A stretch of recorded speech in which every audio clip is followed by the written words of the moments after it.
Welcome to the podcast, Quark and Roll. I am your host, Kwok Hui Lan. Today, I'm going to have a conversation with Professor Dr. Ulrike Ernst-Auga, a German Protestant theologian and cultural and religious scholar. She is the president of the International Association for the Study of Religion and Gender. Welcome to the podcast. Hello, Puilan, and thank you so much for inviting me to your podcast. What are some of the issues you want to study in your book, An Epistemology of Religion and Gender? In this book, I wanted to intervene in some very deep assumptions about both religion and gender. So the first issue I address is very basic, but quite radical. Is critique, and especially feminist critique, necessarily secular? Modern Western science has often told a simple story. We move from religion to secularity, and only secularity can be rational, emancipatory, and gender equal. I show how this narrative itself is a product of secularization, in which religion was invented and essentialized in order to rank cultures as more or less modern and to legitimize colonial, racial, and gender hierarchies. From here, a second key issue follows. I argue that we must understand religion and gender as interdependent categories of knowledge. That means I don't treat gender as just a social add-on and religion as a fixed belief system. But I analyze how both are formed and forming in the production of knowledge, law, bodies, and institutions. Inspired by Michel Foucault and Achille Mbembe and postcolonial theory, I look at how these categories participate in biopolitics, necropolitics, in regulating whose lives are protected and whose are exposed to violence, from apartheid South Africa to debates on queer parenthood, human rights, and neo-nationalisms. To do that, I introduce one of my central inventions, religion as situated knowledge. I draw on Donna Haraway and Sarah Ahmed's notion of situated and activist knowledges and extend it to religion. Rather than treating religious beliefs as opposite of knowledge, I read religious practices, spiritualities, rituals, bodies, images, and activist networks as form of knowing that arise from specific locations, histories, and power relations. This allows us to decolonize universal knowledge and to see, for example, how women in Muslim piety movements or activists in Occupy Wall Street generate alternative imaginaries of justice and solidarity through religious language and practices. A second invention is to conceptualize religion as a discursive, intersectional, and performative category of knowledge production. Much intersectionality work has brilliantly analyzed race, class, gender, nation, but often left religion either essentialized, Islam or Christianity as monolithic, or simply ignored. I revise intersectionality so that religion itself becomes an intersectional category, analyzed together with gender, sexuality, race, nation, class, ability, etc., and in motion rather than fixed.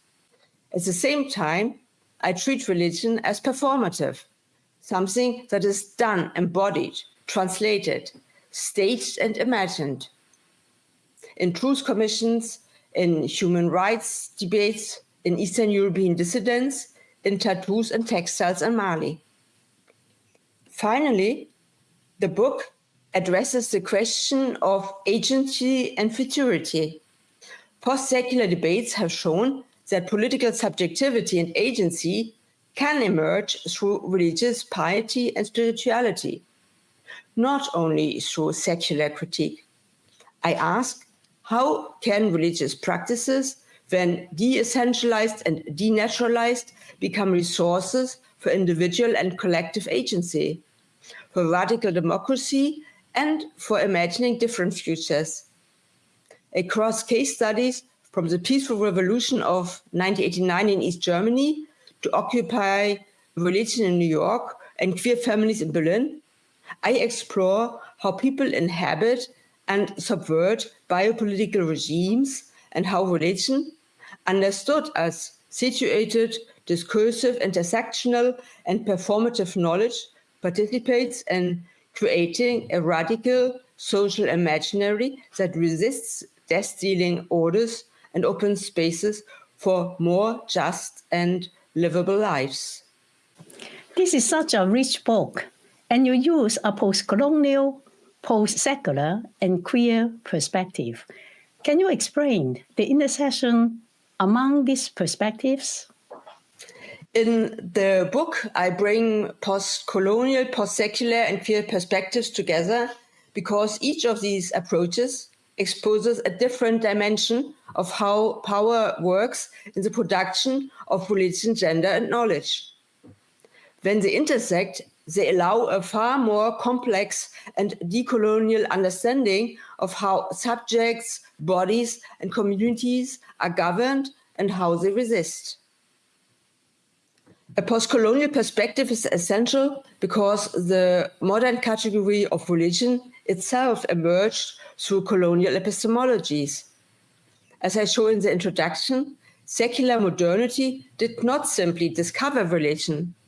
It produced it as a comparative classificatory tool that ranked cultures, justified empire, and disciplined, agendaed, and racialized bodies. Secularization narrative structured a world in which European Christianity became the invisible norm, while the religions of colonized peoples were depicted as irrational, backward, or overtly political. This history continues to shape contemporary debates, from Islamophobia to humanitarianism, because the very grammar through which we imagine religion, gender, and progress still carries colonial residues. A postcolonial method therefore helps me denaturalize these categories and highlight their geopolitical conditions of emergence. The postsecular perspective complicates the widespread assumption that critique and rationality must be secular. In the introduction, I argue that the secular religious binary has been central to the epistemic ordering of modernity. Secular knowledge is coded as neutral and legitimate, while religious knowledge is treated as private, irrational, and oppressive. Yet, contemporary movements, from feminist struggles in Latin America to Islamic feminist hermeneutics or Black liberation theologies, show that emancipatory agency often emerges through religious imaginaries and spiritual practices. Postsecularity, therefore, opens conceptual space to understand religion as situated knowledge, embodied, contested, and politically productive, rather than mere opposite of science or reason. This allows to analyze how religious discourses and practices participate in knowledge production, biopolitics, and social transformation. A queer perspective adds another crucial layer. Queer theory questions heteronormative assumptions that regulate bodies, kinship, affects, and intelligibility. In the book, I extend this critique to examine how religious and secular discourses alike participate in the biopolitical and regulation of gender and sexuality. Queer theory also offers a performative understanding of subjectivity, which supports my argument for religion as a discursive, intersectional, and performative category. Religion is not a fixed essence. It is something people do through ritual, embodiment, memory, protest, art, and relationality. A queer lens lets us see how these performances can subvert dominant norms and open possibilities for different futures. When these three perspectives intersect, They expose the entanglement of empire, secular modernity, and heteronormativity. They reveal how modern power produces proper religion, proper citizens, proper families, and proper knowledge, while delegitimizing those who do not fit. But they also illuminate how people create alternative epistemologies and agencies through postcolonial resistance, religious practices, queer kinships, spiritual activism, and embodied imaginaries. Bringing these approaches together therefore enables an epistemology that is not only critical but transformative, one that recognizes the plurality of knowledges and the political potential of subjects who resist, reimagine, and remake the world. In the book, I draw on queer of color critique, especially José Esteban Muñoz, to rethink religion beyond white, heteronormative, and secular frames. Muñoz's insights on disidentification, futurity, and minoritarian performance helped me analyze how racialized, gender non-conforming, and queer subjects inhabit and transform religious spaces. Rather than treating religion as inherently conservative, I show how these communities generate alternative imaginaries, aesthetic practices, and forms of belonging that disrupt dominant biopolitical orders. Queer of color critique thus becomes a methodological lens through which religion appears as performative and intersectional and future-oriented side of knowledge and political agency. There is a growing concern of Christian nationalism in the US. Can you explain the relationship between gender, religion, and what you call neo-nationalism? The rise of Christian nationalism in the United States is one specific expression of a broader global phenomenon. Neo-nationalisms that mobilize religion and gender to produce exclusionary political belongings. In my book, I analyze how gender, sexuality, race, and religion are tightly interwoven in these projects, and how they operate through biopolitical and affective regimes that promise protection while exposing many lives to heightened vulnerability. Gender is central to neo-nationalist imaginaries. Across contexts, from the US to Eastern Europe, India, Brazil, and parts of Africa, nationalist movements construct a moralized vision of the proper family. They idealize heteronormative kinship, reproductive futurity, and patriarchal authority as foundations of the nation. In this framework, women's bodies become symbols of cultural purity and reproductive obligation, while queer, trans, and non-binary people are framed as threats to social order. This gendered imaginary does not arise accidentally. It is a mechanism by which neo-nationalisms stabilize their power, creating insiders who deserve protection and outsiders whose rights can be restricted or denied. Religion functions as legitimizing discourse for this gendered order. Neo-nationalism selectively mobilizes religious symbols, narratives, and moral codes, not to deepen spiritual life, but to naturalize their political agenda. In the US, Christian nationalism draws on a mythic story of the country's origin, portraying the United States as a Christian nation whose divine destiny must be defended. This narrative serves several purposes. It sanctifies patriarchal family structures, grounds racial hierarchies in a theology of chosenness, and frames political opponents, feminists, LGBTIQ+ communities, religious minorities, migrants as enemies of God and nation. My work shows that this alignment of gender and religion is not new. It is structurally linked to the history of coloniality, of colonial modernity.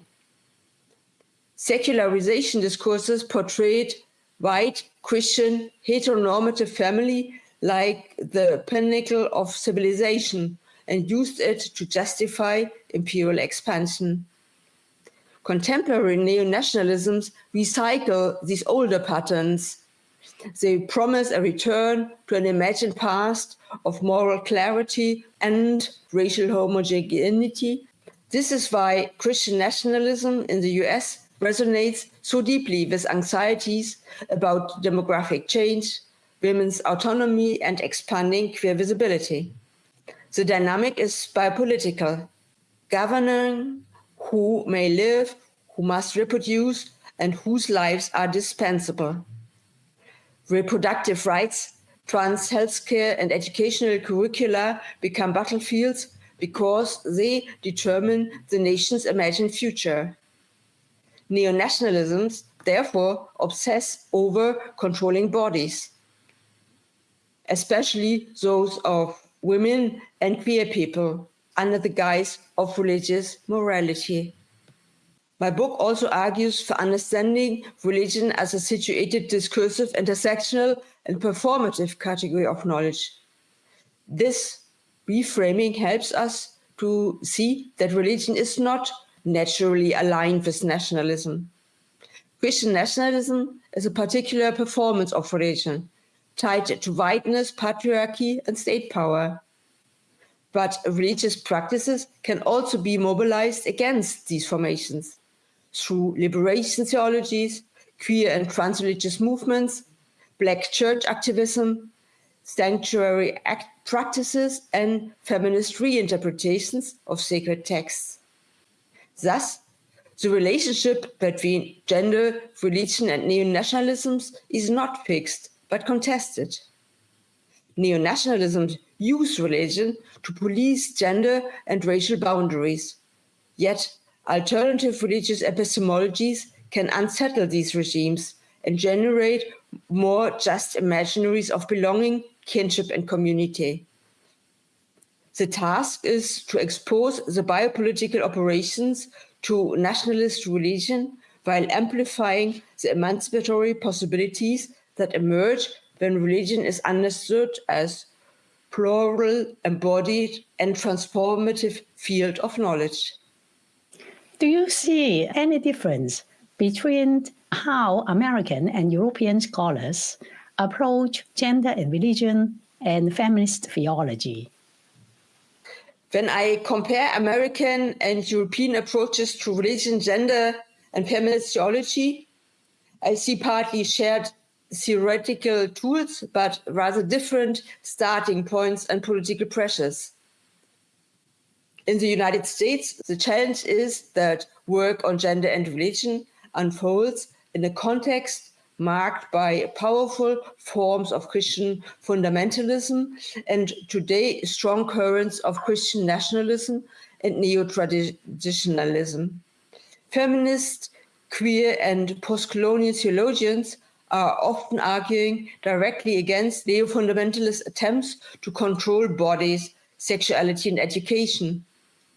On the East Coast, the decisive impulse from Edward Said's Orientalism and its influence on Gayatri Spivak, they deconstructed how the religious other, especially Islam, is produced and through colonial discourse.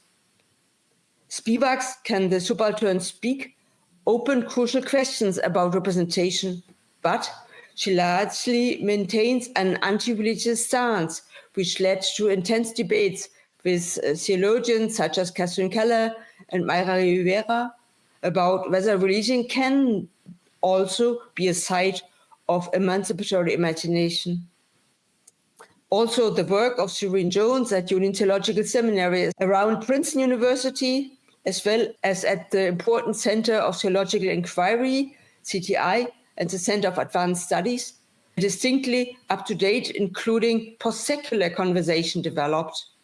Religion is no longer treated as a leftover of pre-modernity, but as a continuing force in a subject formation, agency, and public life.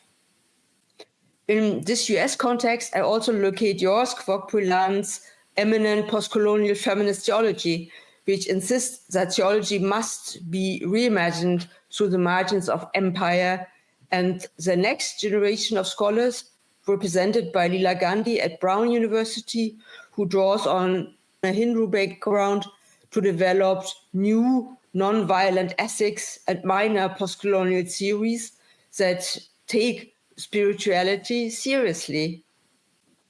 On the US West Coast, especially Berkeley, the work of Talal Asad and late Sabah Mahmood became foundational for postsecular, postcolonial feminist studies of religion. They showed that secular critique is not neutral and that agency can emerge from religious piety. Their debates with Judith Butler and Wendy Brown questioned whether critique must be secular and helped open religious practice as a field of knowledge and subject formation. In Europe, the picture is different. Feminist movements were historically much more secular and often anti-clerical. Feminist theory grew out of Enlightenment, Marxism, and existentialism, and frequently treated religion as purely oppressive.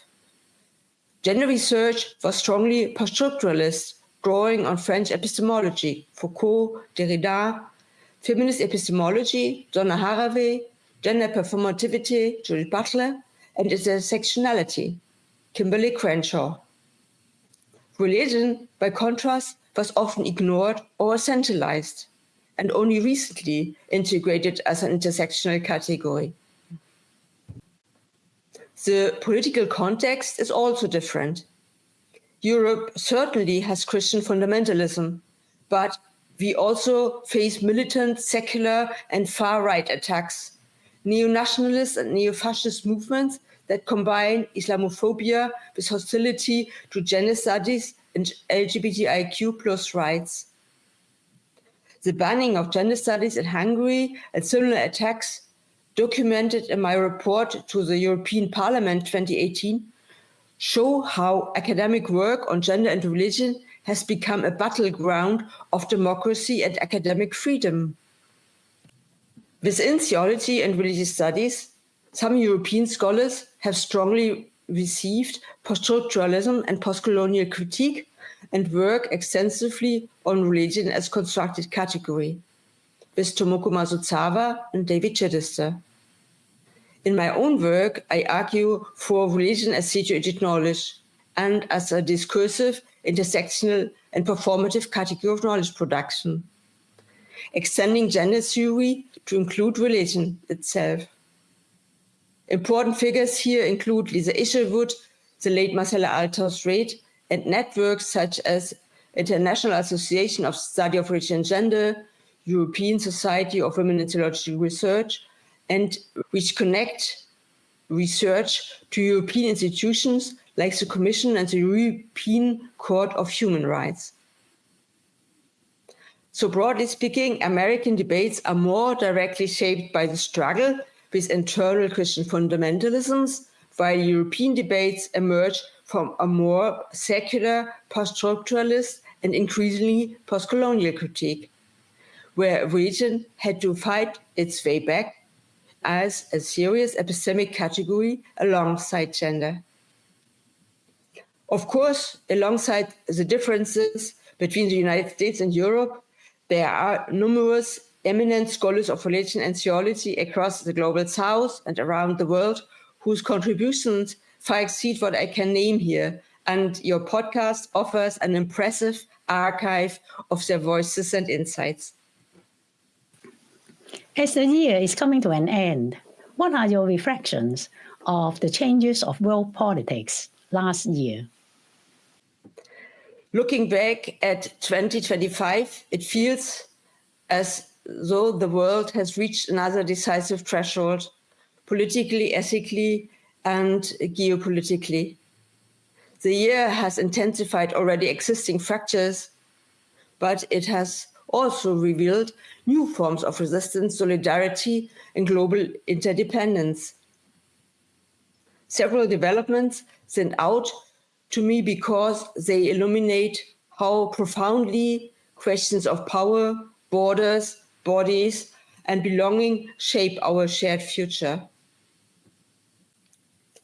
In the United States, 2025 has deepened a political struggle over democracy itself.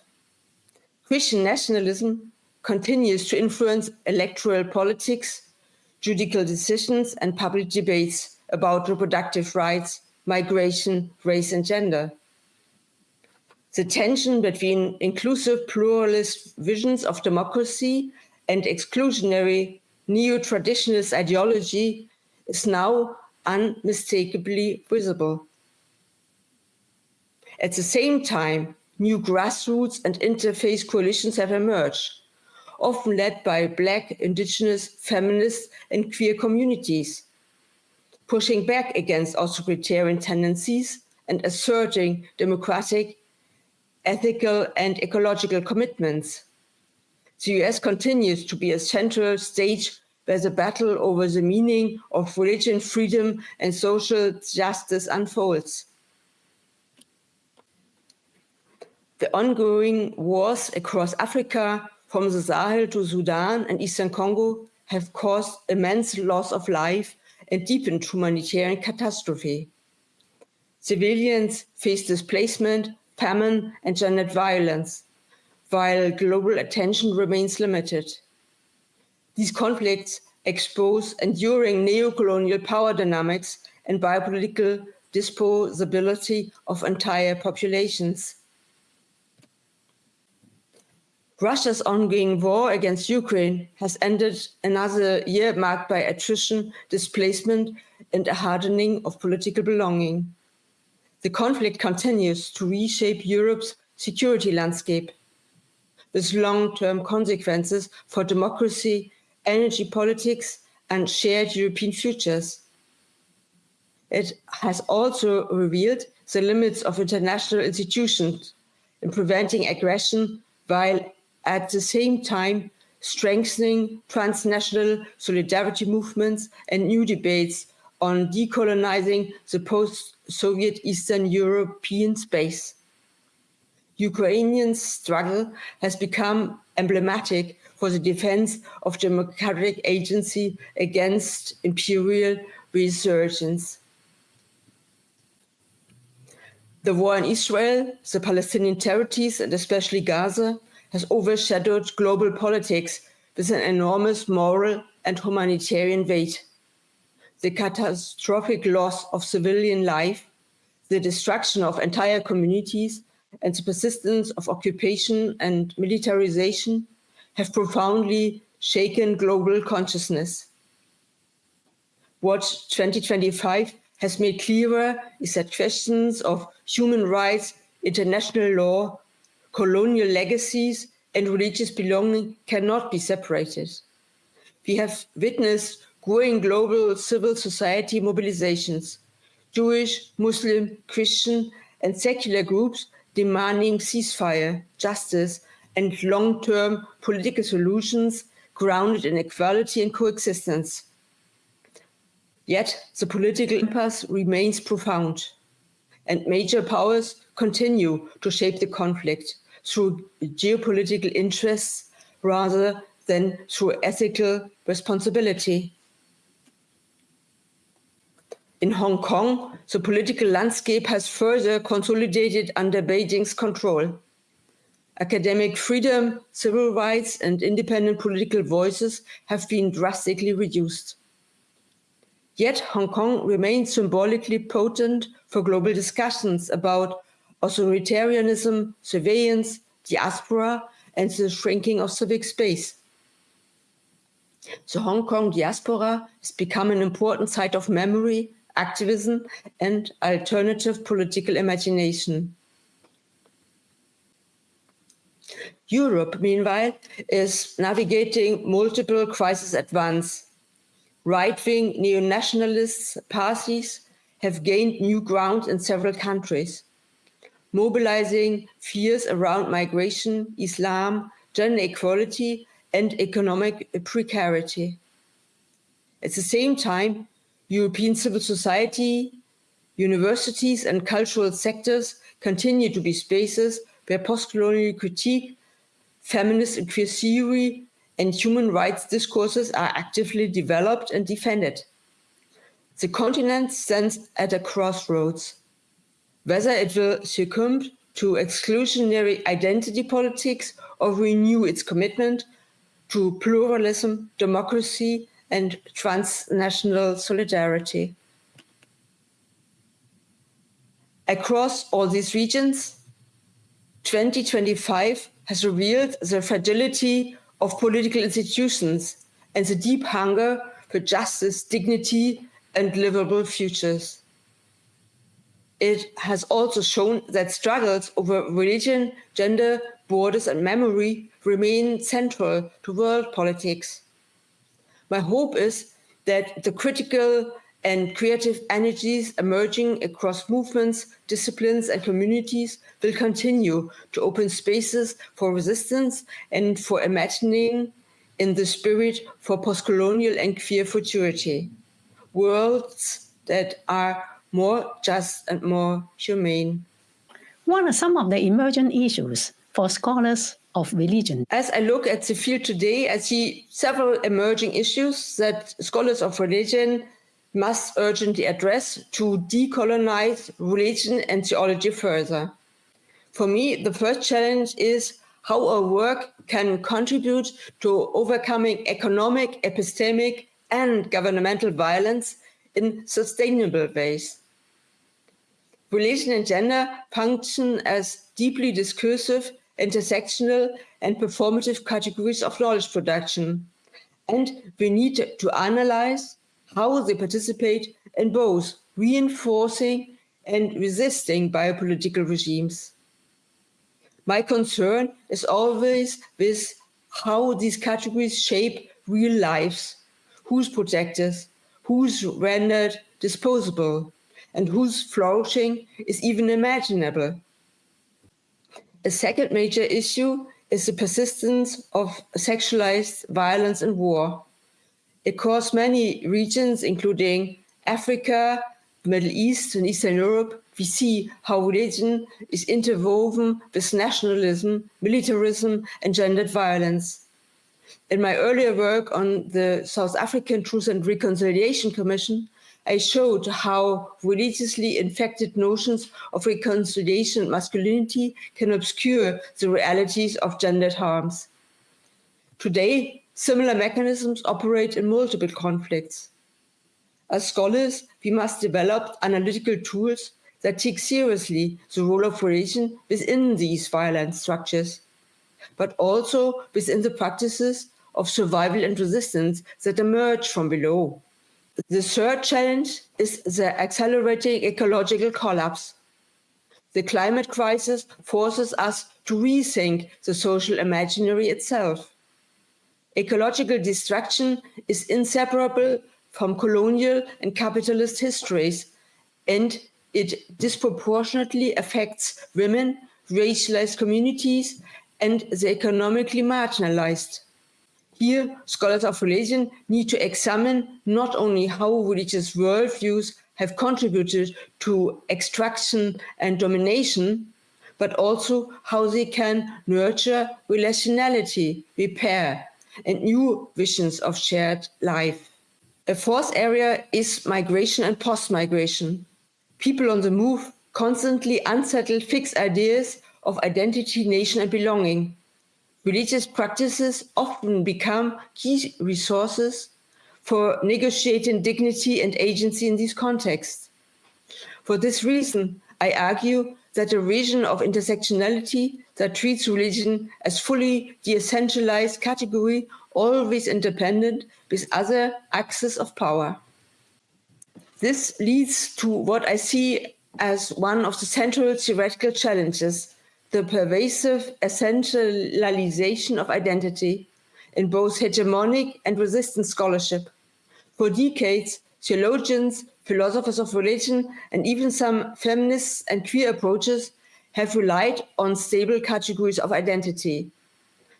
But early queer theory, Judith Butler and McClintock, was not identitarian.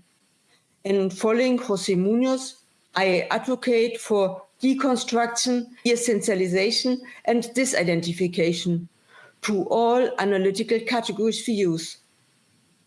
My own thought, which I describe as post-identity or after-identity, opens space for both individual and collective subject formation, for agency, and ultimately for human flourishing.